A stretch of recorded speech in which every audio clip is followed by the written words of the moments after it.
Yeah. I'll tell you, you got a good presentation.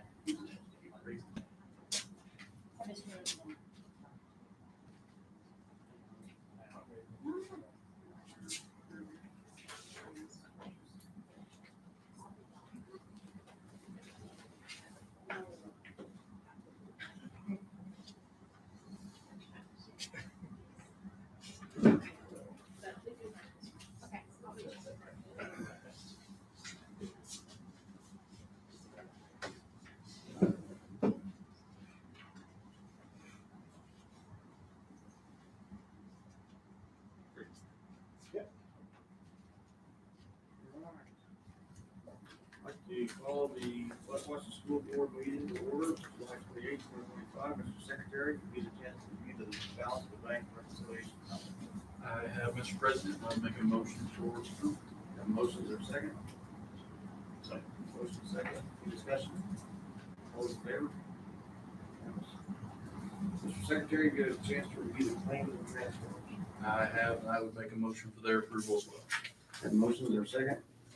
Motion second. Any discussion? All those in favor? Unanimous.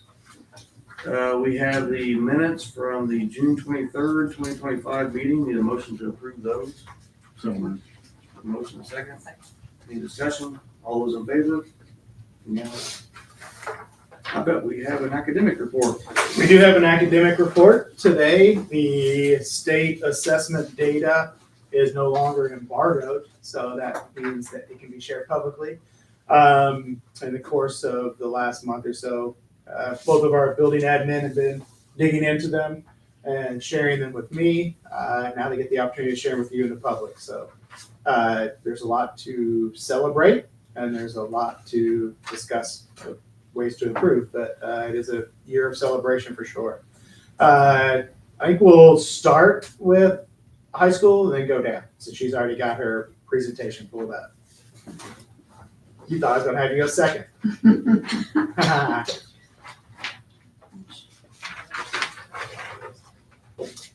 So we do have a lot to celebrate, and I'm excited to share with you. We'll start with our SAT data, and as you know, that is the national college exam that the state has chosen for us to give to our 11th grade students each year. And so I put lot of data up here. I'm not going to go through every bit of it. Can you see that? Yeah, you're fine. But I just want to show you some highlights. And this first slide is just showing our scores compared to the state. And if you took the SAT in high school, you'll remember that we go from, I think it's 800 to 1600 as your score, and then your subsections, meaning the evidence-based writing section and the math section. Those two sections, they're like 200 to 400 in the scoring. So that gives you an idea. So here was our total score, and here was the Indiana total score. I chose public schools. I'm kind of comparing apples to apples. I didn't put in the private schools. If you want that information, I can provide that to you. And then also, so here is our evidence-based writing score, and here is the state score, and then here is our math score, and here is the state score. I gave you a handout, and if you want to look at that now or later, it's a front and back, but just how to interpret those SAT scores. I'm sorry, it was 400 to 1600, not 800 to 1600. But some key components there to think through. Also, and I put this here, what BJ Watts said from the School Board of Education. He said, we administer the SAT to students who aren't going to college. Not everybody's going to college. He said, so it's not important to them. That doesn't mean they don't have other skills where they shine, but that's not going to show up here, at least not yet. And that's in regards to when we give this test, not everybody takes it seriously. We really push all year to make this meaningful and intentional, and we do a super job. This year, our scores were not as, I'll just say, as good as they were the previous year. It wasn't that we didn't work hard for it, but we worked. We had SAT of the word of the day that we used every day, and also our SAT team provided skills and concepts that we will work on as a team throughout the year. So again, whether it was like graphing or plotting on charts or textual evidence, whatever that the SAT team thought was most important that we were lacking, then CTE team would take it. And I loved it this past year how Mr. Isley took it with the charting, and he used it in the nursing with, I don't know if it was blood pressure or something, it was meaningful in that. And then they would go to Mrs. Stahl's class, and even though it's English, she would use some type of chart and graphing in her class. So whatever that topic was, they would get that everywhere. And I still believe, as you look at this here, is why we're still doing well. We always want to meet that state proficiency benchmark or the bar there. But if you look here, if you look at the scores here, 21% of our students who were proficient compared to some schools around us, you'll see, we're hanging in there with those schools around us. And one thing you'll find, and I do every year when I present this to you, I always show other districts because I want to do comparison. And the districts around us are really, I think it is a lot of apples to apples. We're rural, free and reduced lunch, a lot of things that we share that are the same. So I feel like looking at that helps us to get an idea of where we are and how we're doing compared to those around us. So if you have any questions, just let me know. But that right there is the students that were both proficient in the English-based reading and writing and math. That was together. And then they break it down into the English or the EB, I'll just say the EBWR. Here's the state proficiency. Here we are here. And in comparison to those around us. So, question, grade level that take the SAT, which is it? 11th grade. 11th graders. Yes. And so it'll probably see some fluctuation from year to year because Absolutely. classes have different makeups and sizes. And that's something I noted on here that the class cohorts vary academically. They just do. Some are naturally stronger than others. And I will say the year before, we had a very strong academic class. And so you're right, you have to take that into consideration from year to year. But we didn't have a huge dive in our scores. So we're maintaining, and I think that's a lot of what we're, because of what we're doing and working towards those skills and being intentional about it. So this is the evidence-based reading and writing. And then here's math. And then I love it because the math and English teachers always dive into this. They'll go into the data and they'll figure out, okay, here's where we were low, or where are we historically, lower in our scores. And then they'll work on that. And now they'll push something out to all of us that I'll share with the staff in the next month or so. We'll start again working on that. And this is all schools all students take the test. In the state of Indiana, yes. And to be honest, It wasn't that way. When we were young, it wasn't that way. no. Yeah. This is what the state's chosen to use right now. They realize that it's maybe not the best test for a state mandated test for that, for what they're using. And I think they're thinking through that and they're going to work through that. But right now, this is what it is. So we take it seriously because we know we're going to be tested on that for at least for the next several years. Also, some key takeaway from this is that we're going to support the student growth no matter what. And if you remember when you took it, if you took the SAT, I remember it. I mean, it's rigorous, right? I mean, there's questions on there that are very intimidating. But for our kids to take it and then come back and tell our teachers, you did this and it helped me here. They will give our teachers specific, this concept that you really worked on helped me to achieve that. Now, we do have some students that said, even this year, it's like, yeah, I didn't even try. We're like, no. But that's just what it is. So you have to take into account the entire student body. But overall, we're pleased. And I think this year we'll move forward and we will do as well or better this coming year. So if we look at our AP results, so what I did here is these are the AP classes that we offer, our advanced placement, and there's 4 here, and with our physics, in red was current, and then in black was the previous year. A little surprising with this one, just because usually we have quite a few more with physics, but physics is hard, and again, it's a different cohort of kids. Here's our biology, AP biology. And I'm going to really give kudos to Ms. Rosenbaum and with the U.S. history and the government. And you can see quite a bit of increase here. And last year was her first year. And so she was learning the ropes. And to teach an AP course is not easy, but she was very much studied and prepped herself, tried different things. And so when we get back to school, I'm really going to celebrate that with her, because she was very intentional to increase her instructional practices and see where she was lacking. And I think it's paid off there. So overall. Angela, can you give us a little background again, as these 4 classes are AP classes as compared to dual credit, and why we have 4 AP when we've moved to a lot more dual credit offerings? So AP, for the most part, is rigorous, more rigorous. It's not my kids took them when they were in high school, and if you had kids that take AP courses, the expectations are much greater.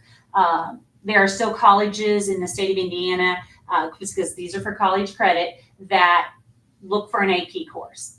And so depending on what college you're going to, a lot of our kids will look here and say, okay, I probably need to take an AP course because Purdue or IU or those types of universities look for that. Being licensed is different for the teacher too, right? Absolutely. So in an AP course, really anyone with a physics teaching degree can teach physics AP, but not everyone can teach a dual credit physics class, because you have to meet the standard of the university in order to teach it as a dual credit class. Right. Is that correct? That was, to be honest, that's one thing when I came to be a high school principal surprised me, because to become an AP teacher, obviously you have to teach the subject. There are some requirements, but you submit your syllabus and your requirements and your guidelines and your how you're going to teach it, whatever, and then it is vetted by the college board, and then you can teach that class. But they have to obviously vet it all. Dual credit, for instance, we use Ivy Tech as our higher ed learning partner, and it's a little more rigorous. I mean, you have to be credentialed, and there's a lot more stopgaps that you have to achieve to teach dual credit. So, but just as dual credit is a lot of times more popular with our kids, not just here, but in most schools for that. So, and the best thing, one of the best things about this that I love about West Washington is because we have such awesome teachers that know their curriculum and get these kids prepared for college through the dual credit and AP, that when our kids go to colleges, whether it's University of Southern Indiana, and I told you this before, I believe, U of L, IU, they are right on par with everybody else, or I've heard several kids say they were advanced and they kind of had to wait for everybody to catch up. That says a lot about our instructors here at West Washington, and then they get that special individualized attention, and it's free. These courses are free. So does that answer that, Mr. Yep. Nance? Thank you. CLEP results. So CLEP is through College Board, is college level examination program. It's another way to take a test to earn college credit. AP is given once a year, where CLEP you can take it really whenever.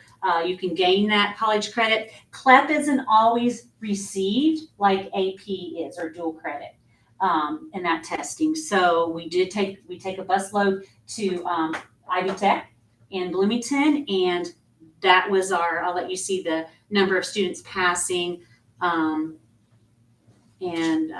pleased with that as well. So let's say a student took the AP course and didn't pass it, didn't get the number that they needed, that's going to take them to the next level wherever they go to college. They might pass the CLEP, and now they'll get that college credit.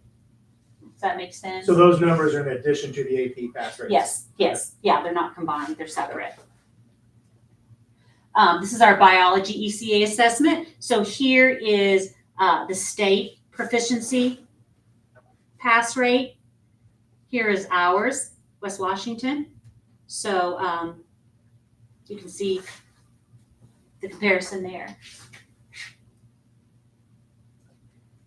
I learned excited as to what's happening in our junior high. Each year, they're just excelling, and I'm really proud of what our junior high teachers have been able to accomplish. I was a little worried because we went from a 90-minute block to, we went last year to the high school schedule, so junior high was with the high school schedule, and I'm not gonna lie, I was a little nervous because that was gonna be a reduction in that length of time with our courses, but our teachers powered away. We use iReady, and that's a very targeted platform for individualized instruction. We're very systematic and intentional. The kids know why that's important and why we do that and prep for the iLearn. And overall, I want to say again, people say, well, you put a lot of emphasis on these state mandated tests. Yes, we do, because we're supposed to, right? But also because if they can perform well in here, that tells me as a principal and our teachers, these kids can think at a higher level. They're gaining critical thinking skills that our kids are lacking nowadays. So if they can achieve here, we're making a big difference with our kids. And that's a college and career, that's a life skill that if they can think at that level, apply, analysis, compare and contrast, all these things that will go into that. And if you've ever looked at an iLearn test, it's intimidating. So I'm really proud, and I'll let you look there and in comparison. This was the combined 7th and 8th grade. So it's ELA and math for 7th grade, ELA and math for 8th grade combined. Here, you're going to look at our ELA proficiency. Here's the state, and here's West Washington. It's not even close. We knocked it out of the park. And I'm really proud of our ELA, and one of our junior high teachers is here, who also teaches our high school courses. So hats off to you, Ms. Stahl, but that's incredible. That's the highest that's been here since I've been here. That's outstanding. Yeah, and exactly. I know Mr. Nance and I, when we saw that December, we're like, holy cow, we're having our own celebration. Math proficiency. So here is, when we look here, and I apologize a minute ago, this is corporation. So this is 3rd grade through junior high. Over here is junior high alone. So math proficiency, here's the state. Here we are. That's 7th grade, but we talked about, why we had some bumps in junior high. 7th grade math this past year. And then if you look at 8th grade math, if you look there, love it. A lot of goal setting, a lot of folders, a lot of tracking their own data. There's a lot of things they're doing in junior high that, again, is making this meaningful throughout the year and proving effective in all of their curriculum, not just for iLearn. I know Mr. Rosenbaum's going to talk about that, but if you compare that to the state, now this is iLearn for West Washington. That's incredible. Yeah. That's something that I can, no matter what size your school is or where you are, that's a great proficiency score. And I am thrilled. And these are 7th and 8th grade. This is 7th and 8th grade. This score here is our corporation total. Very good. And this again is 7th and 8th grade combined ELA and math scores, and you can see. And if you want me to share this with you, I can share it with you later. So I'm excited as well. We were, in the spring, I submitted a grant for the Indiana Department of Ed a digital learning grant. And I was excited to find out that we gained that, we earned that, or awarded that. And so it was a little over $5,000. So how are we going to use that at the high school level? My grant was based on using Khan Academy, and we're a Khan Academy district now. And real quick, if you know what that is, Khan Academy is a free online learning resource. Some of our teachers use it already, but it's a library of educational resources. And so what our teachers can use from that is instructional videos, practices. I heard a teacher, and it might have been Ms. Stahl, saying she uses it for exit tickets, personalized dashboards. It's incredible. It's a great free resource for teachers. So you say, well, why did you get a grant then? Well, what the grant then covers is Conmigo, and that's a step under, and this has to be paid for. And this is AI-powered tutor and assistant developed by Khan Academy. A couple weeks ago, I was watching 60 Minutes, and I've got it embedded here. I'm going to show my teachers, and they were talking to a high school in, well, I didn't know at the time where it was, but I saw some Purdue, and I was like, that has to be an Indiana school, and it was Hobart, and they were featuring Hobart, who uses this, and really, it was really cool to see what the kids were saying about it and what the teachers were saying about it. So it's AI, it's tutoring, it provides that personal learning. It rosters the students for us. There's a whole lot of things it does that I don't have time to share with you necessarily. But one of the things that I love about this is we're going to push this out into Senator Seminar. We're going to use this during that time for enrichment or remediation, whichever one is needed. We'll use that for iLearn, SAT. And I'm going to go to this slide here. It's kind of small, but you can see it will provide all kinds of lessons, practice, mastery skills for AP classes, SAT,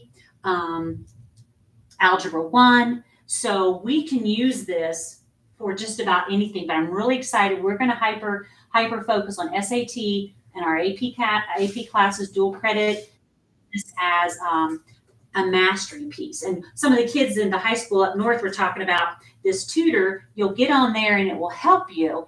And they were like, but will it give you the answers? And one of the kids was like, no, and it made us mad because we wanted the answers. But again, what it does is it forces these kids to think critical thinking skills, and it helps them go to the next level and to the next level until they finally understand it and master it. So this is going to be, I think, a huge success for us this coming year. Last but not least, I want to say thank you, Mr. Nance, and to the school board. I truly, truly mean it when I say I appreciate how you support your admin. You'll let us do our job. You have questions, and we appreciate that. But in a day and time where education is what it is, wow. And then, but thank you. It's greatly appreciated, and the admin appreciate you guys. You do a super job, and it's top down. We are stellar, West Washington, and it starts here, Mr. Nance, and down. And I'm excited to be a senator. So thank you. Thank you. Record show, we had a power loss, so Yeah. we don't know. You can. I see you still in the broadcast. Mr. Rosenbaum. Thank you, Dr. Gers. I told Dr. Gers she took my time, so I. I'm sorry, I don't have a slide. If you had Miss Stahl for speech, Remember, I'm would that have been your highest marks in high school? Remember, I'm a math guy. Nice PowerPoint. Thanks. I could have put it on there. Do we need number 2 pencils? Yes, please. No, real quick, our teachers did a great job, our students did a great job, and the first page is like I usually give you is the comparison, state average, and then you can see where we rank with our area schools. So we were by far the highest around here. If you look at Lanesville, they were pretty close at spots, but they came and picked our brains early in the year last year to help them, and so we gave them some of the tips that we did on testing and so forth in our curriculum. So that kind of compares where we are with the rest of the state and surrounding schools. Some of the highlights, if you look as we go on, where our corporation stands within each grade statewide. So you can see where our 5th grade language arts was 5th by corporation for the entire state. The 3rd grade passing language arts was 3, 4, 6, like 7th for the entire state. These are all. This is every corporation in the, not schools, but corporations. And, 5th grade passing math was 3rd. 6th grade passing math, we were the top corporation in the state. So that really speaks highly of our teachers and the time they spend with the students. And then you can look with 5th grade on passing language and math, we were 3rd. 6th grade, that was passing both, we were 6th. And then fifth grade passing social studies, we were fourth. So, you know, you just give credit to our teachers, you know. I think that's your biggest job as an administrator, is getting the right people in the right spots to teach your kids. So they do an awesome job.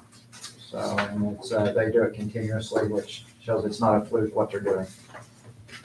So, like I said, we still want to improve, move up each year. I think math went up a little bit from the previous year. Language might have been stagnant or maybe just a tad lower, but I think a lot of that came from, they didn't count on writing prompts this year.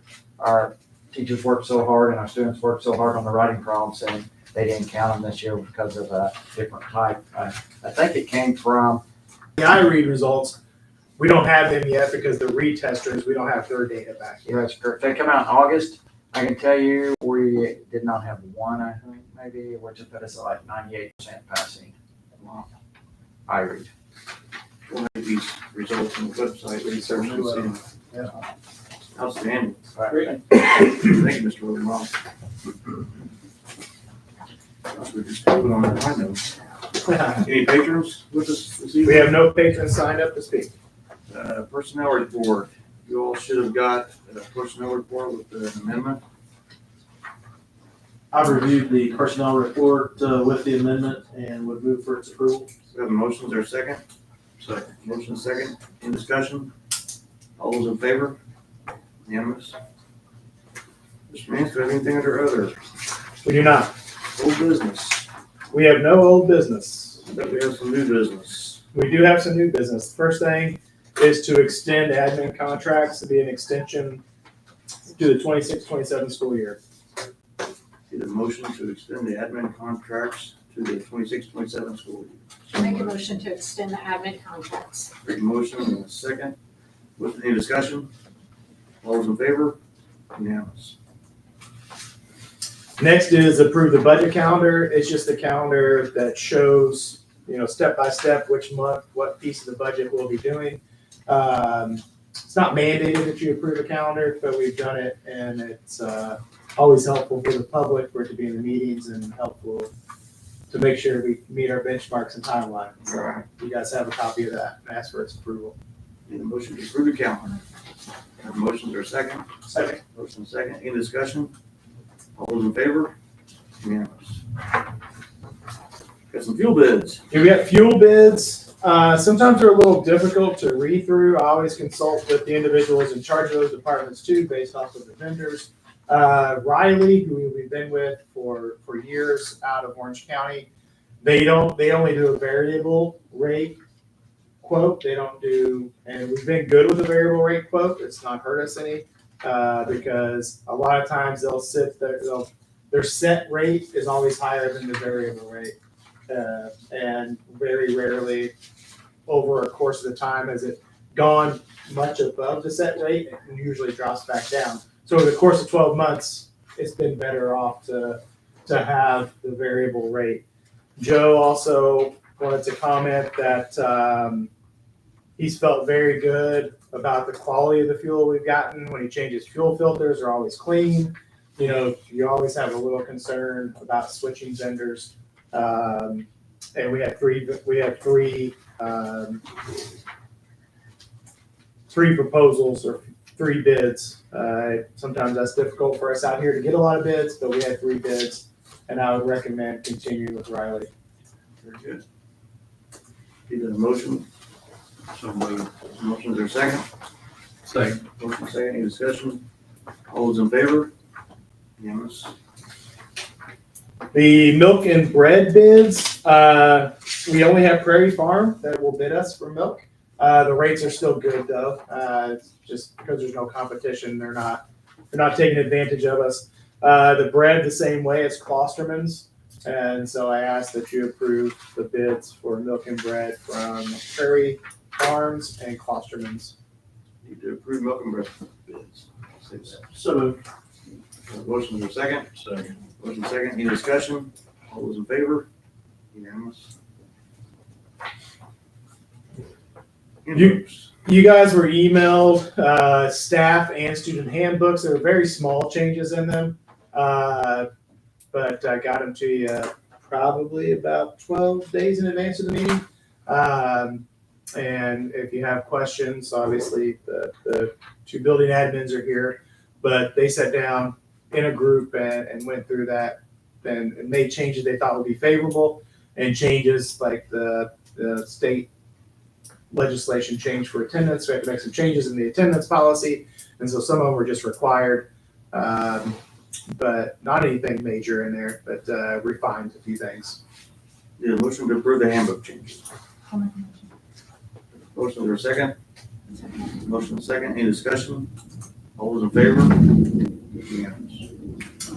The last one is updates to the classified benefit package. I emailed that to you. A lot of it was clarifying statements, because anytime you set a policy, you'll figure out where the gray areas are real fast, because a scenario will come up and you'll say, well, let's go back and consult the handbook. And you go back and consult the handbook and you can tell the language isn't very clear.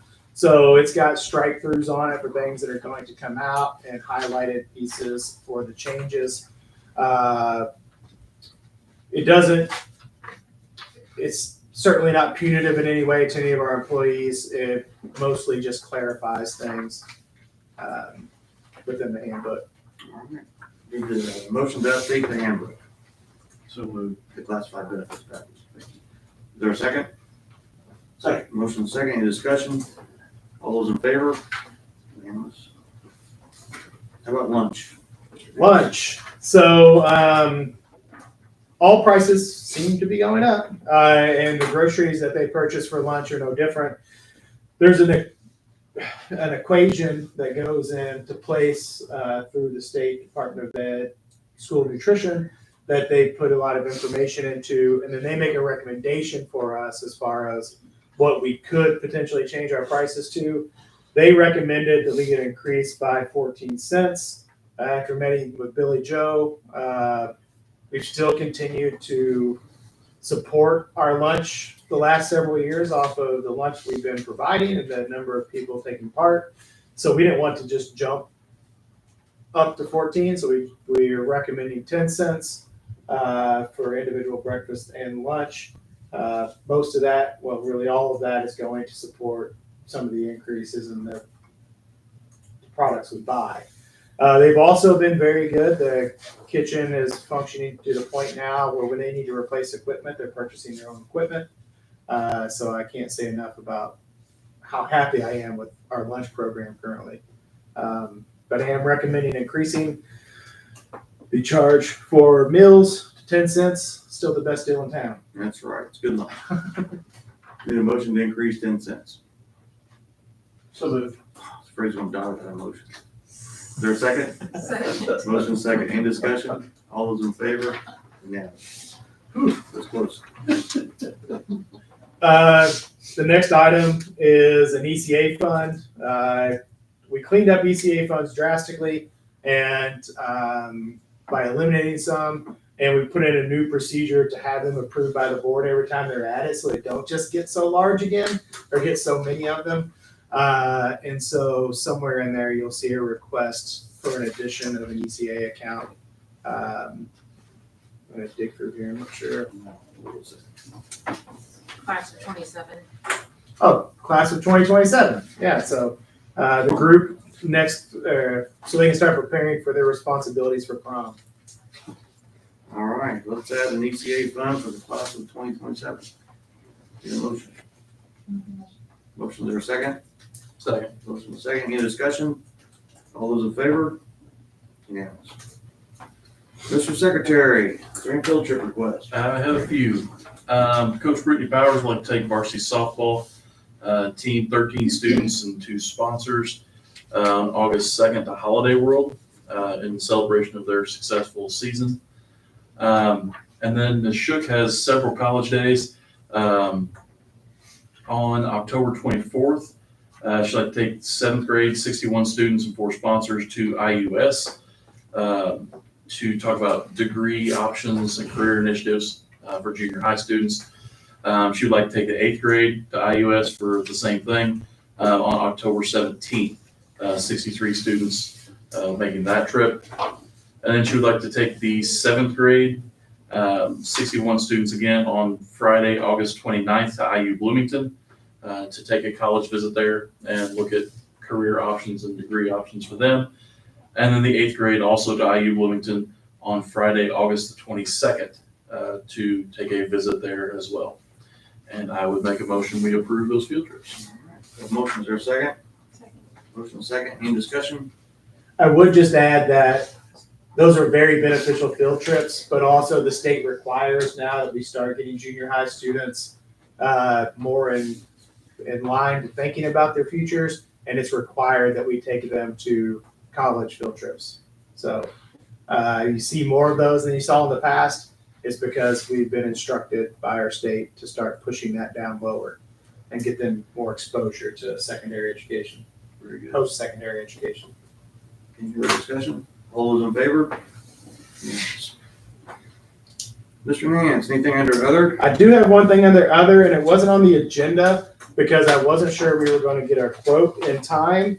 But Mr. Brent Pfister did come at the end of last week to present our renewal for our property liability insurances. So all the coverage is exactly the same. So I didn't share the big booklet. I didn't ask Brent to come because sometimes those insurance guys get a little long-winded. So to keep it expedited, exact same coverage, exact same plan. You can see our current, and then that's with the 24-25 exposures. And that's really based off of how they assess the things you possess. That increased because our payroll increased, our property value increased. And so we have some additional exposure. So the next column is our rates for 2025 if the exposures were updated. And so then you got the next renewal, a renewal rate with no changes. I asked him to go back to our insurance provider, who's Astra Insurance, and I said, what can we do to negotiate that down? Because we have had a good experience. The one thing we could do is adjust our deductible on our property, which honestly, we've increased the deductible to $10,000. If we have damage that's less than $10,000, we're going to take care of it ourselves because it doesn't make much sense to make claims that are going to exponentially increase your premiums later. And so I'm comfortable with the $10,000 deductible, knowing that overall our rate increase is 2%. He shared with me that this was by far the lowest of any of the schools he works with. Kind of industry wide, people are seeing somewhere in the neighborhood of 50 to 20% increases.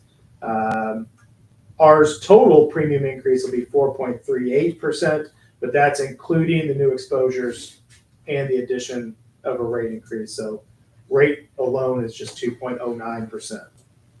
Very good. So we need a motion to approve the property and liability insurance rates. I move for approval of the property liability insurance rates as presented. Appreciate your work on that. Is there a second? Second. Motion second, any discussion? All those in favor? Unanimous. Is there any other business to be presented to the board? Hearing none, There's not. we're adjourned. Thank you.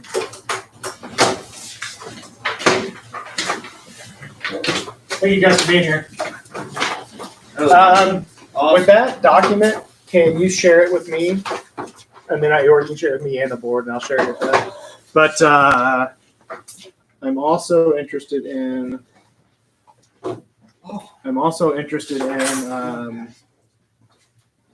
just seeing our scores on